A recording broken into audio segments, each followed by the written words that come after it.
നമുക്കറിയാം, വേദപുസ്തകത്തിൻ്റെ താളുകളിൽ ഏറ്റവും ശ്രദ്ധേയമായ ഒരു വനിതാ രത്നമാണ് മഗ്ദലന മറിയം എന്ന് പറയുന്നത്. മേരി മാഗ്ദലിൻ എന്ന് പറയുന്നത് മഗ്ദലൻ എന്ന് പറയുന്ന പട്ടണത്തിൽ നിന്നുള്ള സ്ത്രീയായിരുന്നു.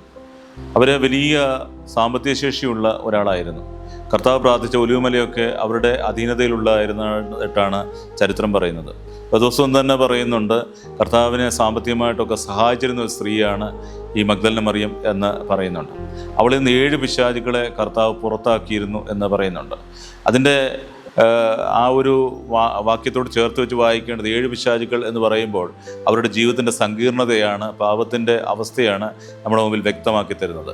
ദിവസം പറയുന്നുണ്ട്, ഒരുവനെ അശുദ്ധാത്മാവ് വിട്ടുപോകുമ്പോൾ അത് വരണ്ട സ്ഥലങ്ങളിൽ കൂടി അലിഞ്ഞു തിരിഞ്ഞ് നടക്കുകയും അത് തിരിച്ചു വന്നിട്ട് അവൻ്റെ സ്ഥിതി അന്വേഷിക്കുകയും അത് അടിച്ചു വാരിയതായിട്ട് കാണപ്പെടുമ്പോൾ വീണ്ടും അത് പോയിട്ട് വീണ്ടും 7 പിശാചുക്കളോടെ കൂട്ടിക്കൊണ്ട് വരികയും അങ്ങനെ അവൻ്റെ സ്ഥിതി ആദ്യത്തേതിനേക്കാൾ ദയനീയമായി തീരുകയും ചെയ്യും, ശോചനീയമായി തീരുകയും ചെയ്യും എന്ന് വേദപുസ്തകം നമ്മളോട് പറയുന്നുണ്ട്. അങ്ങനെ നോക്കുമ്പോൾ ഈ മഗ്ദലന മറിയത്തിൽ നിന്നും 7 പിശാചുക്കളെ പുറത്താക്കിയെന്ന് പറഞ്ഞു കഴിഞ്ഞാൽ പൈശാചി ശക്തികളുടെ ഒരു കൂടായിട്ട് മാറിയ സ്ത്രീയിൽ നിന്നും ദൈവം തമ്പുരാന് കർത്താവായ ഈശോ മിശിഹായുടെ അനന്തമായ കരുണയാൽ സ്നേഹത്താൽ വീണ്ടെടുക്കപ്പെട്ടവളാണ് അവൾ. അപ്പോൾ അതുകൊണ്ട് തന്നെ അവൾ കർത്താവിനെ ഏറെ സ്നേഹിച്ചു. നമ്മൾ ശ്രദ്ധിക്കുന്ന ഒരു കാര്യം, അക്കാലത്ത് ഈ യേശുക്രിസ്തുവിൻ്റെ ആ കബറിടത്തിന് യൂതന്മാർ കാവലേർപ്പെടുത്തിയപ്പോൾ രാത്രിയുടെ ഏകാന്തമായ യാമങ്ങളിൽ അവനെ തേടിച്ചെല്ലുവാൻ അത്രമാത്രം അവൻ്റെ ശരീരം, അക്കാലത്ത് ആരും ഉയർത്തെഴുന്നേറ്റായിട്ട് ഒരു ചരിത്രമില്ല. ആ ചരിത്രമില്ലാത്ത സംഭവത്തിൽ യേശുക്രിസ്തുവിൻ്റെ ശരീരം അത് അഴുകിയതാണെങ്കിൽ പോലും അതിനെ എനിക്ക് കാണണം, ആരാധിക്കണം, എനിക്ക് വിടുതൽ തന്നവനാണ് അവൻ എന്നുള്ള ചിന്താധാരയോടുകൂടിയാണ് മഗ്ദലന മറിയം അവിടേക്ക് പോകുന്നത്. പക്ഷെ അവിടെ അവൾ കണ്ടുമുട്ടുന്നത് എന്താണ്? കണ്ടുമുട്ടുന്നത് എന്നും ജീവിതത്തിൽ ഉയർന്നു നിൽക്കുന്നവനെയാണ്. ആണിപ്പാടേറ്റ കരങ്ങൾ ഉയർത്തിക്കൊണ്ട് സമാധാനം ആശംസിക്കുന്നവനെയാണ്. ഈ ലോകത്തിൻ്റെ മുമ്പിൽ നമ്മൾ ഓർക്കേണ്ട കാഴ്ചപ്പാട് ഇത് തന്നെയാണ്. ഞാൻ എത്ര മുറിവുകൾ കൊടുത്താലും എന്നെ നോക്കിക്കൊണ്ട് നിനക്ക് സമാധാനം എന്ന് പറയുന്ന യേശുക്രിസ്തുവിൻ്റെ സമാധാനം. നമ്മുടെ എല്ലാം ജീവിതയാത്രയിൽ ക്രിസ്തീയ സമൂഹം സമാധാനത്തിൻ്റെ സമൂഹമാണ്. നമ്മുടെ പേരിലല്ല സമാധാന മതം, മറിച്ച് നമ്മുടെ ജീവിതം കൊണ്ടാണ് സമാധാനം നമ്മൾ കൊടുത്തിട്ടുള്ളത്. ലോകത്തെ തകർന്നു പോയവരെ പിടിച്ചുയർത്തിയതും തളർന്നു പോയവരെ താങ്ങി നിർത്തിയതും ഒക്കെ ക്രിസ്തീയ സമൂഹങ്ങൾ ചെയ്തത് എത്ര ശ്ലാഘനീയമാണെന്ന് നിഷ്പക്ഷമതികൾ എപ്പോഴും അംഗീകരിക്കുക. അതിന് ഒറ്റ കാരണമേ ഉള്ളൂ, യേശു ക്രിസ്തുവിൻ്റെ ചൈതന്യം അവരിൽ നിറഞ്ഞു നിന്നു. ഇന്ന് പലപ്പോഴും ലോകം തമസ്കരിച്ച് കാണിക്കുന്നത് നമ്മുടെ സാമൂഹിക പ്രവർത്തനങ്ങളൊക്കെയാണ്. നമ്മുടെ സാമൂഹിക പ്രവർത്തനങ്ങളെപ്പറ്റി നന്മയെന്ന് പറയാൻ ആർക്കും തന്നെ കഴിയുന്നില്ല, ആർക്കും പറയാനായിട്ട് പറ്റുന്നില്ല. കാരണം അതെപ്പോഴും പാർശ്വവൽക്കരിക്കപ്പെട്ട സമൂഹങ്ങൾക്ക് വേണ്ടി ഉയർത്തപ്പെടുന്ന ശബ്ദം കേൾക്കപ്പെടാത്ത ശബ്ദമാണ്. എപ്പോഴും സമൂഹത്തിൽ ഉന്നതരുടെ ഒപ്പം നിൽക്കുന്ന സമൂഹങ്ങളെയും സമൂഹത്തിൻ്റെ ധാരകളെയുമാണ് മാധ്യമങ്ങളും ഒക്കെയും എപ്പോഴും അതിൻ്റെ കൂടെ നിൽക്കുന്നത്. മാധ്യമങ്ങൾക്ക് പണം കൊടുക്കുന്ന സംവിധാനങ്ങൾ എന്തുണ്ടോ അതിനെയെല്ലാം വാഴ്ത്തിപ്പാടിക്കൊണ്ട് നടക്കുമ്പോൾ തിരസ്കൃതമാകുന്നത്, ഏറ്റവും അവസാനം വിമർശനാത്മകമായിട്ട് ചിന്തിക്കപ്പെടുന്നത് ക്രിസ്തുവിൻ്റെ സ്നേഹമാണ്. യേശു ക്രിസ്തു ഒരു കടങ്കഥയായിട്ട് മാറുന്ന ഒരു ലോകത്തെ സൃഷ്ടിക്കാനായിട്ടാണ് നമ്മുടെ ചുറ്റിനുള്ള ലോകം ശ്രമിക്കുന്നതെങ്കിൽ നമ്മൾ ആദ്യം ശ്രദ്ധിക്കേണ്ട ഒരു കാര്യം, കാലത്തിൻ്റെ ന്യൂക്ലിയസായിട്ട് പ്രവർത്തിച്ച ആളാണ് യേശുക്രിസ്തു.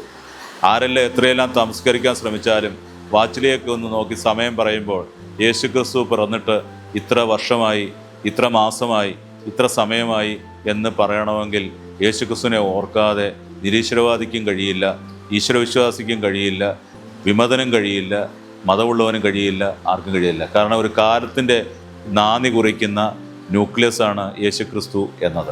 അപ്പോൾ യേശുക്രിസ്തുവിലാണ് ഈ ലോകവും കാലവും തിരിയുന്നത്.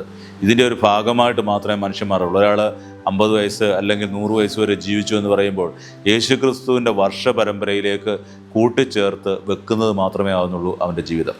അങ്ങനെ ഓരോ വ്യക്തിയുടെയും ജീവിതം ക്രിസ്തുവിൽ ഒരു പുതുമയുടെ ലോകത്തേക്ക് കടന്നു ചെല്ലുവാൻ നമുക്ക് ഈ ദിനങ്ങളിൽ ദൈവസന്നിധിയിൽ സമർപ്പിച്ച് പ്രാർത്ഥിക്കാം. മർത്തിയാ, നീ നിൻ്റെ അന്ത്യത്തെപ്പറ്റി ഓർക്കുക, അപ്പോൾ നീ പാപം ചെയ്യുകയില്ല എന്ന ദൈവവചനം നമുക്ക് ഓർക്കുക. നമുക്ക് ജീവിതത്തെ നമ്മൾ ശ്രേഷ്ഠമെന്ന് കരുതുന്ന നമ്മുടെ ശരീരം ഏറ്റവും അവസാനം ഈ കുഴിമാടത്തിലേക്ക് എടുക്കുമ്പോൾ അവിടെ തിന്നു തീർക്കാനായിട്ടിരിക്കുന്ന പാറ്റായുടെയും അവിടെ നിൽക്കുന്ന പുഴുക്കളുടെയും മുമ്പിൽ നിൽക്കുമ്പോൾ നമ്മൾ ഓർക്കണം, പറന്ന് നടക്കുമ്പോൾ കിളി പുഴുക്കളെ തിന്നും, പക്ഷേ കിളി എപ്പോൾ ചത്തു വീഴുന്നോ അപ്പോൾ മുതൽ കിളിയെ പുഴു തിന്നും. നമ്മുടെ ജീവിതയാത്ര ഇത്രയേ ഉള്ളൂ, ശരീരം അത്രയേ ഉള്ളൂ. ശരീരത്തിൽ നിന്നും മാംസത്തിൽ നിന്നും മനസ്സിനെ ദൈവമേ ആത്മാവിൻ്റെ ലോകത്തിലേക്ക് ഉയർത്തണമേ എന്ന് നമുക്ക് പ്രാർത്ഥിക്കാം. ലോകം മുഴുവൻ നേടിയാലും ആത്മാവ് നഷ്ടമായാൽ നമുക്കെല്ലാം നഷ്ടമായി പോയി എന്നും ആത്മാവെന്ന് ഒന്നുണ്ട്, ഒരു കാര്യമുണ്ട് എന്നുള്ള ചിന്തയായിരിക്കാനും ആത്മീയ മനുഷ്യന് ദൈവാത്മാവിൻ്റെ ദാനങ്ങൾ എപ്പോഴും അത് നിറഞ്ഞു നിൽക്കുന്നവയാണെന്നും ലൗകിക മനുഷ്യനെന്നും എൻ്റെ മനസ്സിനെ ഉയർത്തണമേ എന്നും നമുക്ക് ദൈവത്തോട് പ്രാർത്ഥിക്കാം. നമ്മൾ ലോകം കൊതിക്കുന്നതൊക്കെ നമ്മുടെ ശരീരത്തിന് കൊടുക്കുമ്പോൾ എന്നും ജീവിതയാത്രയിൽ ആർത്തി തീരാത്തൊരു സംസ്കാരത്തിലേക്കാണ് നമ്മൾ കടന്നു പോകുന്നത്.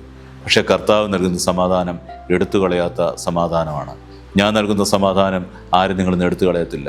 ദാരിദ്ര്യമായാലും രോഗമായാലും വേദനയായാലും പീഡകളായാലും നഷ്ടപ്പെട്ടു പോകാത്ത ആ സമാധാനം, അത് നമുക്ക് ആശംസിക്കാം, നമുക്കത് നേടാം. ക്രിസ്തുവിൻ്റെ സ്നേഹത്തിൽ നിന്ന് ആരും നമ്മെ വേർപെടുത്തും? ക്ലേശമോ ദുരിതമോ പീഡനമോ പട്ടിണിയോ നഗ്നതയോ ആപത്തോ വാളോ നമ്മെ സ്നേഹിച്ചവൻ മുഖാന്തരം എല്ലാത്തിലും നാം വിജയം നേടുന്നു.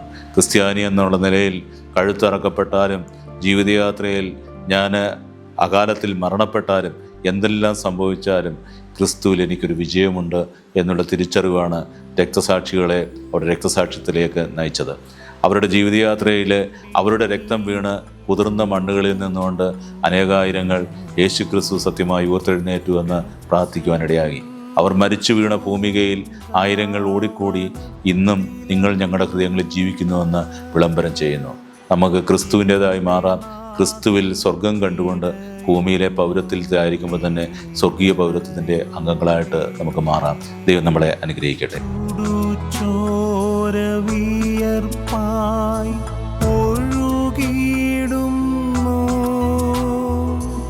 എന്റെ പാപം ഏറ്റെടുത്തു